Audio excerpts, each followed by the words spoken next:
সুবহানাল্লাহ, আরশ পর্যন্ত খুশি হয়ে যায়।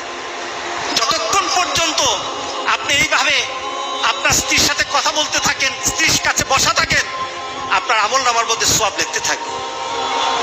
রাসূল পাক সাল্লাল্লাহু আলাইহি সাল্লাম এই কথা বলার পর এক সাহাবী বললেন, ইয়া রাসূলুল্লাহ, স্ত্রীর সাথে একসাথে শুবো, একসাথে ঘুমাবো, একসাথে খাবো, একসাথে তাকে আদর করব, এটা কি সওয়াবের কাজ হতে পারে?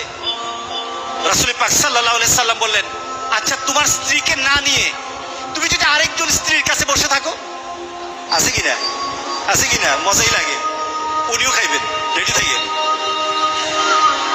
তুমি অন্য কোন স্ত্রীর পাশে বসে বসে ফিস ফিস ফিস ফিস করলা, মজাই লাগবে, তবে মনে রেখে দিও তোমার আমলনামার মধ্যে জিনার গুনাহ লেখা হবে। তুমি যতক্ষণ তোমার স্ত্রীর কাছে বসা থাকবে, জান্নাতের দরজাগুলি তোমার জন্য খোলা আরম্ভ হয়ে যাবে। আর যতক্ষণ পর্যন্ত পরস্ত্রীর সাথে বসা থাকবে,